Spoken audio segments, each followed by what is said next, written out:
ভালো করে শুনুন, যারা আমাদের দুশ্মন তাদের একটা কেন্দ্রীয় সংগঠন আছে, এত বড় রিসার্চ সংগঠন পৃথিবীতে কোনো জাতির নেই। সেটা আমেরিকায় অবস্থিত ক্যালিফোর্নিয়ার এক স্টেটে। তার সাংকেতিক নাম হলো RAND, research and developed corporation. এরা সারা পৃথিবীর মুসলমানদেরকে 4টে ভাগে ভাগ করেছে। এখন আমাদের মাথায় যাদের ঘিলু আছে, এই 4টে ভাগ নিয়ে গবেষণা করা দরকার, সতর্ক হওয়া দরকার এবং পরবর্তী কর্মসূচি সিদ্ধান্ত নেওয়া দরকার। সেই 4টি ভাগ বলি, এই ভাগটা মাথায় রাখেন। প্রথম ভাগ হলো ফান্ডামেন্টালিস্ট মুসলিম, যারা মৌলবাদ, যারা ইসলামের মৌলিক বিষয়গুলো আঁকড়ে ধরে এবং এর ভিত্তিতে তারা শুধু বক্তব্য দেয় না, জীবনটাও সাজায়, রাষ্ট্রটা সাজায়, তার নৈতিকতা সাজায়, সে ইসলাম অনুযায়ী জীবনযাপন করে।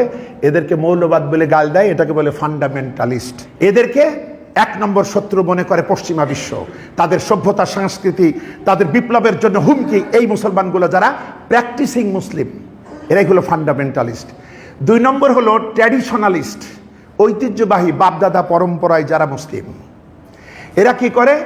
এরা মসজিদে বক্তব্য দেয়, এরা মাদ্রাসায় বিভিন্ন খানকায় থাকে, এদের নিজের কোনো বক্তব্য নাই। এরা বক্তব্য দিতে গেলেই শুধু কল আল্লাহ আর কল রাসূলুল্লাহ। আর এরা ফতোয়ার কেতাব পড়ে, এরা বিভিন্ন নামটাম দিয়েছে, দিয়ে এরা নিজেদের ভিতরে টুকরা টুকরা করে। কিন্তু এদের জনপ্রিয়তা আছে, সর্বসাধারণ মানুষ তাদেরকে ভালোবাসে। একটা সমাবেশ করতে হলে কত টাকা পয়সা খরচ করেও করা যায় না, কিন্তু প্রতি সপ্তাহেই লোকের আতর গোলাপ মেখে এদের পিছনে এসে সামিল হয়। এরা সবচেয়ে জনপ্রিয় ব্যক্তি মুসলমানদের মধ্যে। এরা হলো ঐতিহ্যবাহী মুসলিম। এখন এদের ব্যাপারে তত ভয় নেই, ভয় হলো এরা যেন কোনো ক্রমেই মৌলবাদীদের সাথে এক না হয়, এইটা খেয়াল রাখতে হবে। ভালো করে বুঝেন, অর্থাৎ এই ঐতিহ্যবাহী মুসলমানরা যদি মৌলবাদীদের সাথে মিশে যায় তাহলে মহাশক্তি লাভ করবে। এজন্য এদের সাথে মিলতে দেওয়া যাবে না, নানা রকম ফেরকাবাজির দ্বন্দ্ব জিয়ায় রাখতে হবে। পাশাপাশি এদের ভিতরেও মাসলাগত দ্বন্দ্ব থাকবে, এইটা করবো না ওইটা করবো। হালাকু খান যখন বাগদাদ আক্রমণ করলো, রক্তের নদী বয়ে যাচ্ছে, সেই দজলা নদীতে বাগদাদের লাইব্রেরির বই এমন করে ফেলে দিয়েছে, স্রোত থেমে গিয়েছে। আর তখনও কিছু মুফতি খানকায় বসে বিতর্ক করছে, ডিবেট করছে যে ঈসা আলাইহিস সালাম যে গাধার পিঠে উঠে হজ করতে গেছিল, গাধার পেশাবটা পাক ছিল না না পাক ছিল। এরা আছে ওই চিন্তায়। এরা হলো ট্র্যাডিশনালিস্ট মুসলিম। এরপরে হলো মডার্নিস্ট মুসলিম। এরা সবসময় ইসলামের নতুন নতুন ব্যাখ্যা দিয়ে পাশ্চাত্যের সাথে মিল করার চেষ্টা করে, মানে তেল মারে। এরা কিন্তু কোনোভাবে আমাদের সাথে জুড়ে থাকে, এদেরকে সাহায্য করতে হবে। এদেরকে বেশি লোক চেনে না।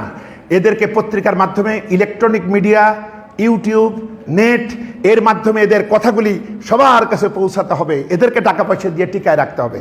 এরা হলো মডার্নিস্ট মুসলিম। 4 নম্বর মুসলমানদের সর্বশেষ ভাগ হলো, এরা হলো সেকুলারিস্ট। এরা যেটুকু ইচ্ছা ইসলামকে ধর্ম হিসেবে মানে, আর রাষ্ট্রকে তারা নিজের মনচাহি জীবন অনুযায়ী চালায়। এরা তো আমাদের পকেটেই আছে, এদের নিয়ে ভাবতে হবে না।